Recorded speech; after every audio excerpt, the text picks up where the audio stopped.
Well, we're here on the Broco Show. It's your boy Bro Smith here. I'm with the magnificent Kevin Dick. You have such a wonderful story that I'm hoping you can elaborate for our audience, really beginning from the beginning. But before I put any credits to your name, tell us a little bit about yourself.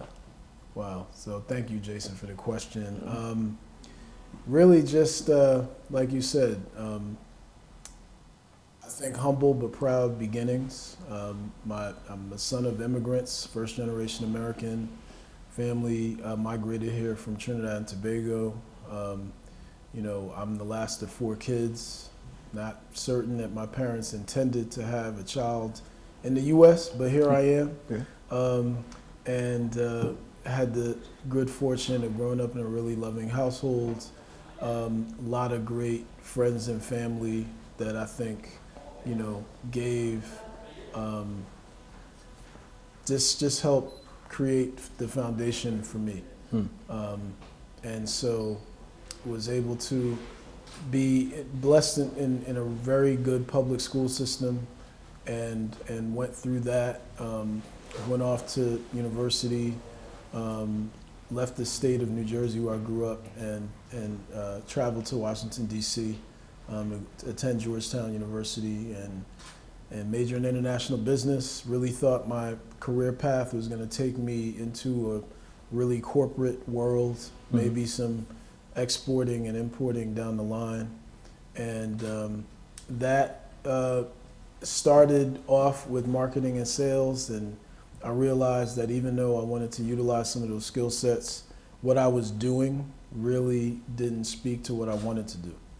And so I started to do some research. A friend brought me some information related to community and economic development, and I thought that really spoke to my passion, but still allowed me to apply some of the things I had learned both in school and on the job in the first 3 years of my career. So decided to pursue a graduate degree in urban and regional planning to prepare me to do community and economic development work. And so I started doing that at the local government level, first in South Florida, where I had moved to, and then in North Carolina. And so that landed me 6 weeks before the pandemic at Carolina Small Business Development Fund. And it's been really a fantastic experience with an incredible team. We really are very passionate about moving the trajectory and the outlook for small businesses in North Carolina to an even more positive place than it is now. Welcome to Community Spotlight, brought to you by Broco TV Productions and hosted by the Bros. Join us on this dynamic journey as we shine a spotlight on local agents who are making a profound difference in their communities. These remarkable individuals bring creativity, wellness, and purpose to the forefront as they tackle challenges, nurture their families, and celebrate successes. In each episode, we explore their unique stories and initiatives, offering an inspiring glimpse into the world of community transformation. Get ready to be inspired by those who are leaving an undeniable mark on their neighborhoods. Tonight, we will be highlighting Kevin Dick. Kevin is the CEO of the Carolina Small Business Development Fund. Kevin is passionate about economic development being used to revitalize urban areas, creating a more diverse and equitable community. In the words of Wu-Tang, cash rules everything around me. Cream, get the money. Dollar dollar bill, y'all. Sit back, relax, and enjoy the show. Now I'm going to come back to the Carolina Small Business Development Fund and all the magnificent work that you're doing here in the community, but I do want to take a step back to the childhood aspect once more. So you say your family came from Trinidad and Tobago. You're the youngest of 4 brothers, I believe? Youngest, so 2 brothers and a sister. Youngest of 4. But I'm the youngest of 4 kids, right? How did their work ethic, coming here, Jersey, I know the area well in terms of just how much you have to pull yourself up by your bootstraps to be sufficient, and actually New York, what was that like growing up in that dynamic? That was, I'm so glad you asked that question because, like I said, I think that work ethic, that sense of adventurism, really in being visionaries in my mind, I think they were visionaries without even knowing they were visionaries. You know, they moved from Trinidad and Tobago, which is a country 10 degrees north of the equator, with average daily temperatures of 86 degrees Fahrenheit, to Brooklyn, New York, right before the worst winter storm on record. Oh, yeah. And so it would have been very easy for them to turn around and say, look, this place is not for us. But they didn't. They stuck it out. They sent for 3 kids, had a 4th. You know, my mom was a registered nurse. My father was a teacher in Trinidad, but because his credentials weren't recognized upon moving to the U.S., ironically, one of his first jobs in the U.S. was as a janitor in a middle school. Right? So he went from being an instructor in the school to having, you know, the lowest level position you can have at a school. But he wore that with pride. As Dr. King once said, you know, if you're going to be a street sweeper, you know, you need to sweep the streets like Picasso would. You know, my father had that mentality, and my mother did as well. Seek for excellence in every and anything you do, no matter how small or how significant. Right? So that, I think, really has kind of emboldened me, and I think those ethics have sort of been embedded in me. Even when we moved to New Jersey, for example, when you talk about work ethic, because the economic opportunities they found in New York were always better, they never stopped working in New York. Even though they started commuting from New Jersey, my mother, two hours each way on public transportation. So these are the kinds of things that make me feel like I have very few reasons to ever make excuses, and I have very few, and I have very few reasons to make excuses. But conversely, I have a significant number of reasons to succeed and to work with my wife to instill those values in my daughter. Yeah, that's very important. Now, fast forwarding a bit, and thank you, by the way, for sharing that story. You know, you were doing a lot in Charlotte. What made you want to go from Charlotte to Raleigh? And how do you compare those two cities? No, good question. So I would say that this opportunity is what caused me to move from Charlotte back to Raleigh. You know, when we moved to North Carolina initially, we actually landed in the Triangle, so we're familiar with this area. Okay. Then and spent some time here, and then moved to Charlotte. Took on a role with the city of Charlotte. That provided the opportunity to form some really good relationships with people in the community, work on some community projects I felt passionate about. But, you know, I think I'm a firm believer, and this is one of the things my mother really instilled in me. I mean, you're always looking forward, even if you're failing forward. Every step you take should prepare you for the next move. And so the city of Charlotte was an example of that. But it really prepared me to come to a community development financial institution, or CDFI, which Carolina Small Business Development Fund is. The experiences in both this area and Charlotte created the opportunities to form relationships, you know, up and down the I-85 and I-40 corridor, and then really get exposed to people throughout the state. And so there was a lot of motivation to be able to lead this organization, which already had you know, a solid foundation of providing capital to small businesses in the community. So I couldn't, based upon where my passions were in terms of community and economic development, I couldn't turn this opportunity down. Well, we're going to dive a lot deeper into the work that the Carolina Small Business Development Fund has been doing, but we're going to take a quick break, pay some bills, and we'll be right back on the Broco Show. Discover the pinnacle of visual storytelling experiences with Broco TV Productions. From the artistry of photography to the magic of videography, the world of podcast production, exclusive red carpet services, captivating MC services, inspiring speaking engagements, expert panel discussion curation, and breathtaking drone services. The Bros have you covered. Elevate your events and storytelling with us. Contact Broco TV Productions now at 919-714-9905 and be a part of our incredible journey at www.brocotvproductions.com. We're here to make any room better. All right, and we're back on the Broco Show with Kevin Dick.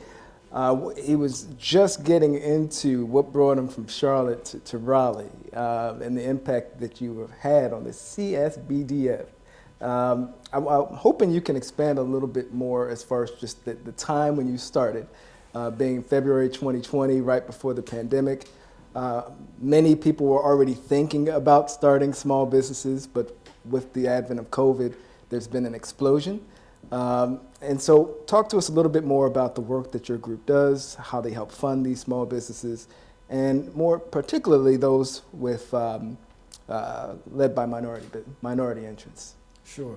So when you look at February 2020, like you said, there were people, and North Carolina is a very fertile place, by the way, for entrepreneurship and small business, not just starting, but starts, but growth, right? So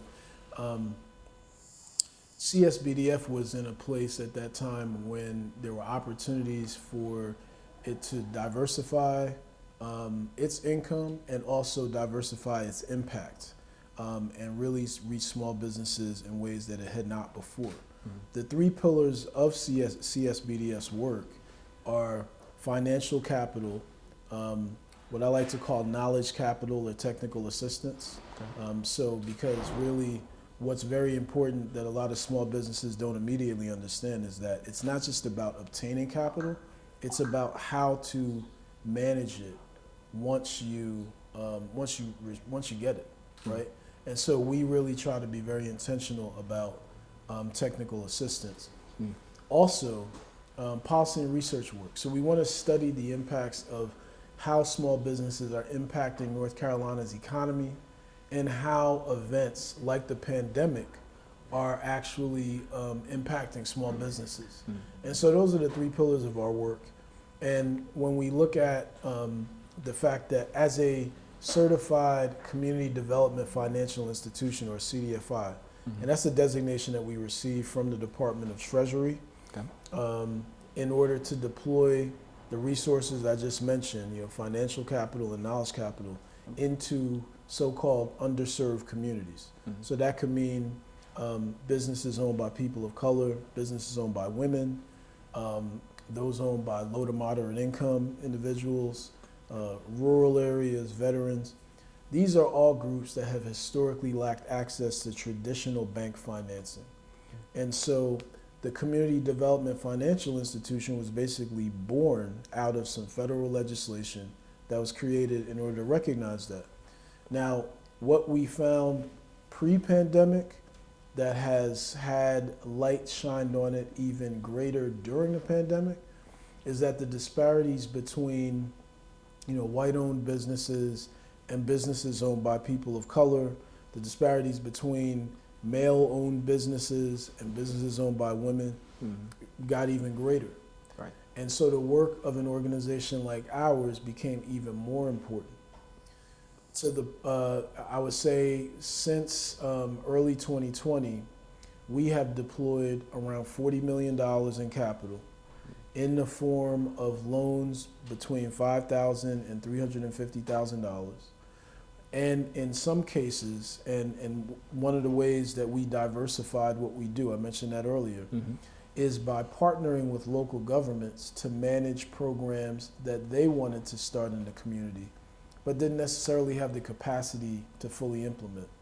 And so as examples, in the city of Raleigh, we have managed 2 grant programs, the Raleigh Small Business Relief Fund and Oak City Biz Labs, both grant programs for small businesses, and with Oak City Biz Labs, including technical assistance.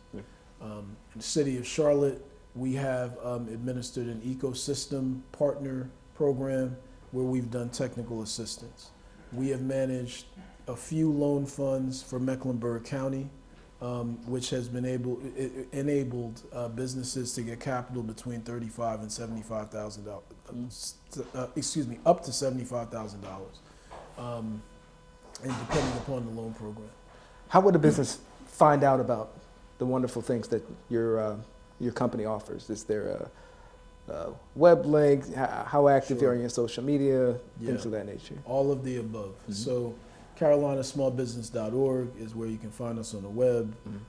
We also are on LinkedIn, Carolina Small Business Development Fund, on X, on Facebook, so really all of the different channels. I didn't get a chance to mention too that we have managed a loan and grant fund for the city and county of Durham. But we've done all of those things in really specific areas while managing our biggest product, which is our revolving loan fund. And those are loans going back to loans between $5,000 and $350,000. Those are loans that we deployed throughout the state of North Carolina.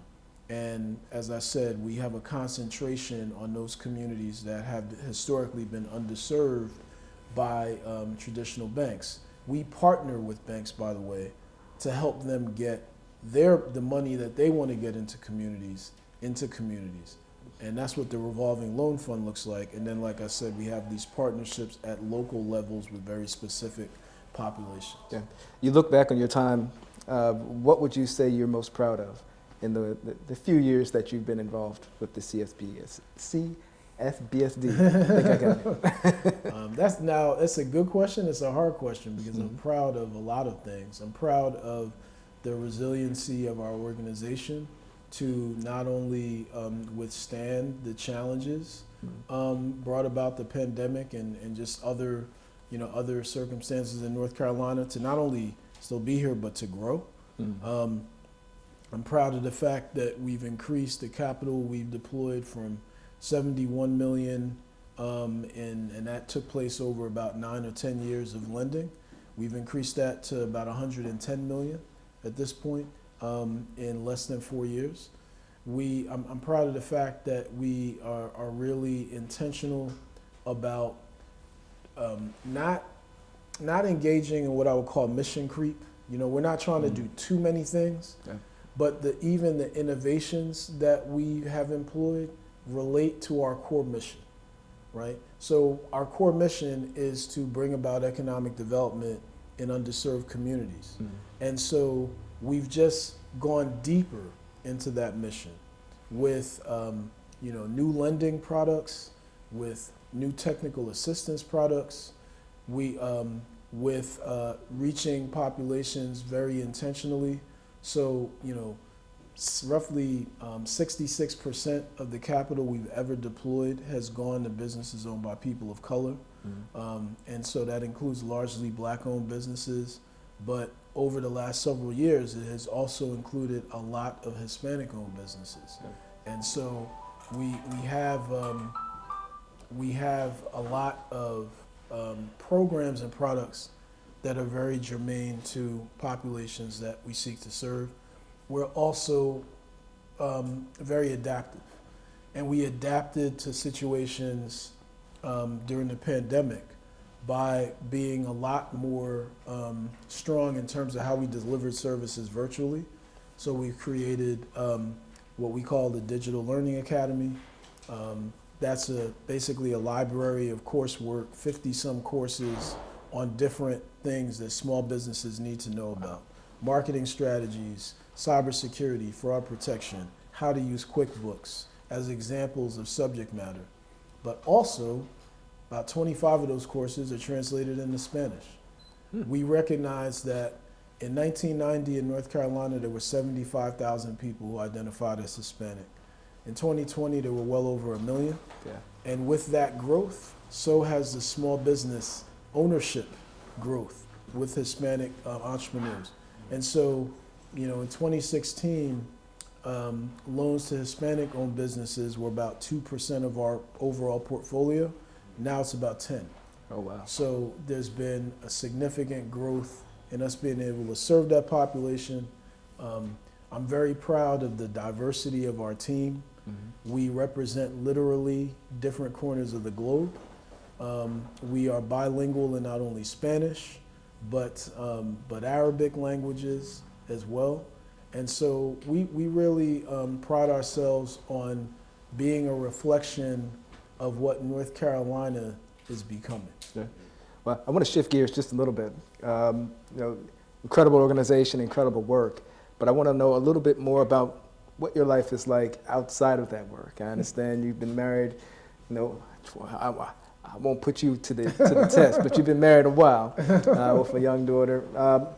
How are you outside of work? What are some of your passions outside of the work that you do with the fund? Life is fun, I mean, it may sound cliche, but it's I'm able to spend quality time with family. We do simple things. I run my daughter to Taekwondo practice, to basketball practice, get involved in her school activities. My wife and I have fun as well. So, life is, we try to travel somewhat. We argue about sports. We talk about, sociopolitics. Got a great relationship with my siblings as well, even though, two of them are out of state. So we try to stay in touch. I have family abroad as well, still have a lot of family in Trinidad and Tobago that I keep in touch with. Thank God for WhatsApp. And then I'm just really fortunate to have lived in different places and met good friends along the way. And so able to stay in touch with them as well. And really just, enjoy what life has to offer, both here in North Carolina, but in other places where we try to get to. Well, thank you. We're big on wellness. And so my final question to you would be, with all of the pressures of the work that you do and the impact that it has on society at large, how do you maintain your own sense of peace in terms of making sure that your health, your wealth, and your financial peace is all taken care of? I try to exercise. I don't do it as enough as I want to or should, but I try to get a little work in. I listen to a lot of music. I have, passions about so many genres of music. So shout out to YouTube music. So I love to watch sports, especially football, basketball, track. So, things like that. I like to read. I don't read as much as I would like to either, but I like to read biographies, especially of leaders who've done impactful things, kind of learn from some of those lessons. So, nothing too earth-shattering. I don't play an instrument. I'd like to, but I don't. I don't bungee jump. I don't skydive. I don't do any of those kinds of things. But I managed to maintain some peace and try to lean toward my spirituality as well. Thank you, Kevin, for sharing just a glimpse of your story. I know we've only been talking 20, 30 minutes or so, but there's so much more to you, and I encourage everyone to go out there and learn more about the work this gentleman does and how they can be better for it. As a small business owner myself, I'm going to be looking into many of the resources that you shared. So I thank you for taking the time to talk with us today. And for the Bro Code Show, that's all we have for today. Appreciate it. Thank you.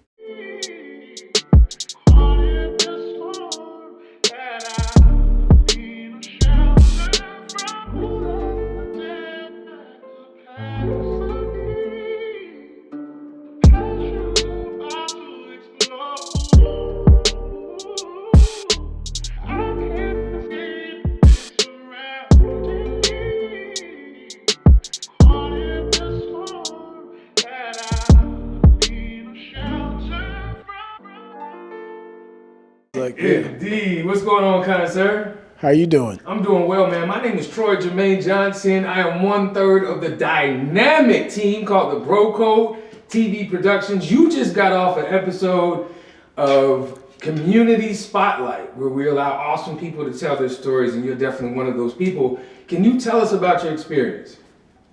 My experience with the Bro Code has been great. Now it's been this was the second time I was on the Bro Code Show. know. First virtually and now in person. And virtually was great, but I'll admit in person has been better. These three guys care about the community.